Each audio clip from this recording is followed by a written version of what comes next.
ध्वज फॉर्मेशन में 129 helicopter unit now approaching the saluting of the European Union contingent. आज 26 जनवरी है, भारत का 77वां गणतंत्र दिवस। ये वो दिन है जब साल 1950 में हमारे देश का संविधान औपचारिक रूप से लागू हुआ था और भारत एक संप्रभु लोकतांत्रिक गणराज्य बन गया था। लेकिन आज ये जश्न सिर्फ सरहदों के भीतर नहीं बल्कि सरहदों के पार भी उतनी ही शिद्दत से महसूस किया जा रहा है। कर्तव्य पथ पर जब देश की सैन्य शक्ति और सांस्कृतिक विरासत की झांकियां निकल रही थी तो दुनिया के सबसे ताकतवर मुल्क भारत की ओर उम्मीद भरी नज़रों से देख रहे हैं। अमेरिका से लेकर के चीन तक और हमारे पड़ोसी मुल्क बांग्लादेश तक हर किसी ने भारत की इस ऐतिहासिक यात्रा को सराहा है। सवाल ये है कि आखिर इस बार की बधाइयों में ऐसा क्या खास है जो दुनिया के बदलते समीकरणों की ओर इशारा कर रहा है। चलिए आपको एक एक कर बताते हैं कि किस देश ने भारत को इस मौके पर किस अंदाज में विश किया है। सबसे पहले बात करते हैं सुपर पावर अमेरिका की। अमेरिकी विदेश मंत्री मार्को रूबियो ने भारत के लोगों को गणतंत्र दिवस की हार्दिक बधाई देते हुए एक बेहद अहम बयान जारी किया है। मार्को रूबियो ने लिखा है कि संयुक्त राज्य अमेरिका और भारत के बीच एक ऐतिहासिक संबंध है, लेकिन उन्होंने सिर्फ बधाई नहीं दी बल्कि भविष्य के उन प्रोजेक्ट्स का भी जिक्र किया है जो दोनों देशों को और करीब ला रहे हैं। अमेरिका ने साफ कहा है कि रक्षा, ऊर्जा, महत्वपूर्ण खनिज और इमर्जिंग टेक्नोलॉजी यानी उभरती तकनीकों पर हमारा सहयोग लगातार बढ़ रहा है। इतना ही नहीं, क्वाड के माध्यम से भारत और अमेरिका की ये दोस्ती इंडो पैसिफिक क्षेत्र में वास्तविक बदलाव भी ला रही है।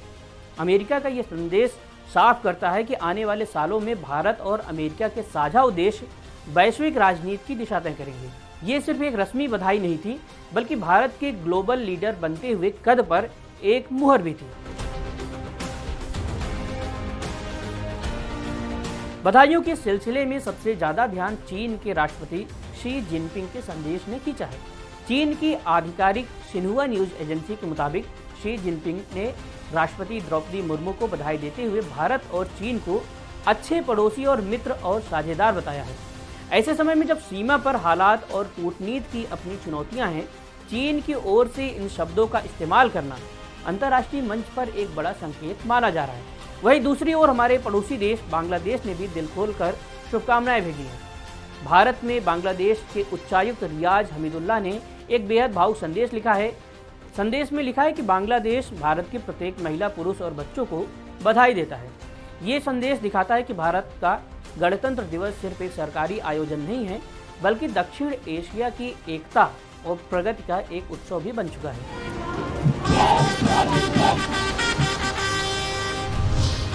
For each and every one of us, गणतंत्र दिवस सिर्फ एक तारीख नहीं है बल्कि देश के हर नागरिक के लिए एक एहसास है, चाहे वो किसी भी धर्म, जाति या संप्रदाय से ताल्लुक रखता हो। आज का दिन हर भारतीय को राष्ट्र प्रेम के एक सूत्र में पिरोता है। 15 अगस्त 1947 को हमें आज़ादी तो मिली, लेकिन 26 जनवरी 1950 को वो ऐतिहासिक तारीख आई जब हमने अपने नियमों, अपने कानून और अपने संविधान के साथ चलना शुरू किया। आज जब कर्तव्य पथ पर हमारी सेना के जांबाज कदम ताल करते हैं और अलग अलग राज्यों की झांकियां भारत की विविधता को पेश करती है, तो ये पूरी दुनिया को संदेश जाता है कि भारत की ताकत उसकी लोकतांत्रिक जड़ों में है। 77 सालों का ये सफ़र एक मजबूत राष्ट्र बनने की वो कहानी है जिसे आज पूरी दुनिया सलाम कर रही है। गणतंत्र दिवस की आप सबको भी ढेरों शुभकामनाएं।